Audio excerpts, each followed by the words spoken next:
नमस्कार मित्रांनो, जय महाराष्ट्र. तर तुम्ही म्हणत असाल आज काय विषय लईच अवतार घेतलाय. तर विषय असा काय मित्रांनो, मी खूप लांबून प्रवास करून आलेलो आहे. तर गुजरातवरून मी आता डायरेक्ट अहिल्यानगरच्या पाथर्डीमध्ये हे पहा आपलं पाथर्डीचं बस स्टॉप आहे. आतापर्यंतच्या प्रवासाचा काही व्हिडिओ आपण शूट केलेला नाही, पण इथून पुढचा आपण व्हिडिओ शूट करणार आहोत. तर पूर्ण व्हिडिओ पहा आपला. हे पहा पाथर्डीचं बस स्टॉप. आता भाऊ येणार आहे मला घ्यायला, त्याच्यामुळे मी इथं स्टॉपला उतरलेलो आहे. तर मित्रांनो, मी 3 वाजता निघालेलो आहे गुजरातवरून आणि आता संध्याकाळचे 5 वाजलेले आहेत. आणखी पण मी घरी पोहोचलेलो नाही आहे. तर मला घरी पोहोचायला 7 ते 7:30 वाजणार आहेत. हे पहा श्रीराम पण आलेला आहे मला घ्यायला. तो इथं पातळीचा असतो कायम, पॅथॉलॉजी लॅब सांभाळतो. तर तो म्हणे चला आता चहा घेऊ. बरं म्हटलं, तू म्हणशील तसं. मग आम्ही काय गेलो लगेच चहा घ्यायला आणि तेवढ्यात अनिकेतन ते भेटले. मग काय त्यांना पण घेतलं सोबत. अनिकेत माझ्यासोबत होता डी फार्मला, हा पाठीमागं बसलेला. तो काय मिरच्या बटाटे घेऊन चालला होता, बाजार करून आलता वाटतं. तो मला मिरच्या बटाटे घेतले 1 तास झाले. हे इकडेच फिरत आहेत आणखीन, घरी मम्मी ते वाट बघत असतील. काय नाही म्हटलं तरी पण आणखी अर्धा तास लागेल ती जायला. बरं चला मित्रांनो आता चहा घेऊ. प्रत्येक वेळेस घरी जाता नाही ना आम्हाला पातळीचं 1-1.5 तास निघून जातो याला त्याला भेटण्यात. तसंच झालं आज पण. आणि एवढ्या दिवसातून मित्र भेटल्यावर काय मग थोडाफार टाईम जातोच. मग तिथून चहा वगैरे झाल्यानंतर मग आम्ही निघलो पुढं. तर पोरं म्हटले चला आता चहा घेतला आता नाश्ता करावा लागेल काहीतरी. मग गेलो समोर आता एका हॉटेलमध्ये. एवढ्या गडबडीत काय श्रीरामचे पण फोन थांबत नव्हते, त्याला पण पेशंट येत होते. तो लॅबवरून आला होता. त्याला म्हणलं जाय तो 1-2 पेशंट करून ये. ते मला जाऊ दे बाबा, हे रोजच आहे. सौरभ शेठ म्हणे याचा व्हिडिओ चालू दिसतोय का, युट्यूबला वगैरे टाकतो काय मला. तेवढ्यात आनंद डायलॉग मारला.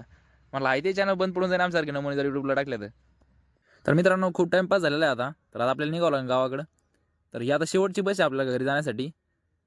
अनिकेत आणि सौरभ गेल्यानंतर आणखी आपले मित्र भेटले होते. मुंगसोडचे आणि महिंद्याचे मित्र होते ते. त्यांच्यासोबत पण आपलं चहा वगैरे झालं, पण तो काही व्हिडिओ मी शूट केला नाही. हे सगळे पाथर्डीच्या आसपासच्या गावचे मुलं पाथर्डीमध्ये अभ्यास करते स्पर्धा परीक्षेचा. त्यामुळे बऱ्याचशा मित्रांची भेटी पाथर्डीमध्येच होते. हे बा तिथून आता बस आपली वरती आलेली आहे जुन्या बस स्टँडला. हे आता जुनं नाही राहिलं, नवीन बांधकाम झालेलं आहे त्याचं, पण आता पहिल्यापासून नाव पडलंय जुनं म्हणून आता जुनं बस स्टँडच म्हणते. तर हे पहा मित्रांनो, आता आपण पाथर्डीमधून निघलेलो आहे गावाकडं. तर आता आपण जाणार आहेत खरवंडी कासारमध्ये. खरवंडीमध्ये आपलं मालेवाडी हे गाव आहे. गुजरातमधून तर थेट मालेवाडीपर्यंतचा प्रवास हा खूप लांब प्रवास झालेला आहे मित्रांनो. मी पण आता फार थकलेलो आहे. तर मित्रांनो, मी आतापर्यंत तुम्हाला गुजरात, दमण बीच, तर सुरत हे सगळे ठिकाण दाखवले गुजरातचे. परंतु आता मी गावाकडे चाललो आहे, तर इथून पुढे आता आपले व्हिडिओ पण गावाकडचे येतील. तर तुम्हाला पूर्ण व्हिडिओ जर पाहिजे असतील तर तुम्ही आता लगेच आपल्या चॅनलला सबस्क्राईब करून घ्या.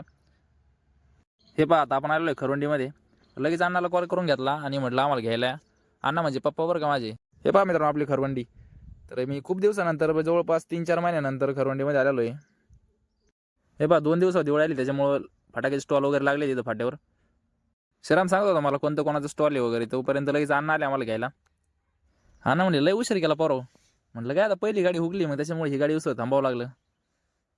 खरं तर आम्ही पोरासोबत बसलो गप्पा मारी, त्याच्यामुळे गाडी हुकली होती. पण आता काय सांगा आता. मग काय अण्णाने विचारलं म्हणे लईच लांब आहे रे ते, किती वेळ लागला यायला. म्हटलं काय आता एक पूर्ण दिवस आणि रात्र गेली अर्धी. 3 वाजता निघालोय म्हटलं पाठ. मग काय माहिती का जण गप्पा मारीत आलोत घरी. हे पाहिजे आपली गाडी लावलेली आहे काय साईडला, आता रस्त्याला अंधाराची सगळा. हे पहा आपलं घर. मम्मीने ते पण काय वाटच पाहत होते वाटतंय. चिवने पण 4-5 वेळेस फोन केला होता कुठपर्यंत आला म्हणून. हे पहा मित्रांनो 8 वाजलेच मला घरी यायला.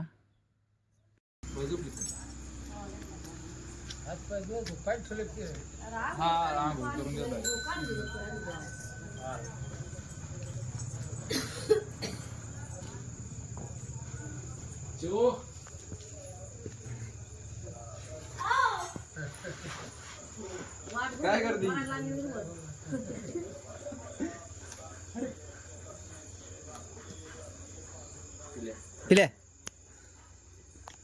मला काय 30 किलो का 30 किलो 35 दिलाय. हां 9:30 वाजता निघलो. सुट्टी घ्यायची आता.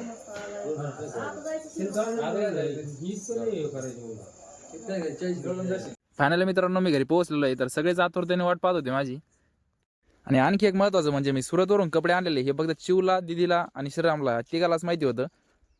बाकीचे काही यूट्यूब वगैरे पाहत नाही, त्याच्यामुळे त्यांना काही माहिती नव्हतं. पण चिवने आल्या आल्या बॅग घेतली आणि सगळ्यांना सांगितलं दादाने आपल्याला सगळ्याला सुरतवरून कपडे आणले. तर मग म्हटलं पहा आता पहिल्यांदा माझ्या चॉईसचे कपडे घेतले मी सगळ्यांना. चिव म्हणली बाकीचे तुम्ही सगळे कपडे पाहता, मी बॉक्समध्ये काय ते पाहते. तर हे कंपनीमधून मिठाई वगैरे वाटलेली होती. हे 2-3 बॉक्स होते. आणि मग काय चिवने स्वतःच्या हाताने सगळ्यांना मिठाई वाटली. तर बाईने काय माझ्या नाताने कपडे आणलेत म्हणून सगळे कपडे पाहिले. बाईला तर काय तिचं लुगडं खूपच आवडलं. बाई म्हणली तुला बरं कळलं बाबा लुगडे आणि साड्या घ्यायचे एवढं. म्हणलं मला काही कळत नाही, मला जे चांगले वाटले ते घेऊन आलो. म्हणलं आता सगळं झालं, आता फक्त नाना राहिले तर त्यांचे कपडे आपण खरवणी टाकले शिवायला, कारण ते रेडीमेड घालीत नाहीत ना. यांचे कपडे पाहिजे चालू होतं तोपर्यंत मी घेतले आंघोळ करून. आंघोळ करून म्हटलं जरासं फ्रेश वाटन. आंघोळ करून आलो तर पूर्ण घरात कपडे पसरून दिलेले होते. म्हटलं एकच बॅग आणली कपड्याची, तर एवढे कपडे कसं काय निघले. श्रीरामची चिवची तर काय मिठाई संपत नव्हती. म्हणलं आता बाकी सगळा ठेवा पसारा आवरून. हे पहा मित्रांनो, आता आंघोळ वगैरे केलेली, एकदम फ्रेश वाटते आता. ही अशी आमची जॉईंट फॅमिली आहे मित्रांनो. आणि हे पहा आमचे एक कॉमेडी कार्टून आहे आम्हाकडं. हे पहा चिव. तर भेटूया मित्रांनो पुढच्या ब्लॉगमध्ये. हा ब्लॉग कसा वाटला कमेंटमध्ये नक्की सांगा. आणि या पुढचे ब्लॉग सगळे दिवाळीचे येतील आणि गावाकडचेच ब्लॉग येणार आहेत. भेटूया मित्रांनो पुढच्या ब्लॉगमध्ये लवकरच. जय महाराष्ट्र.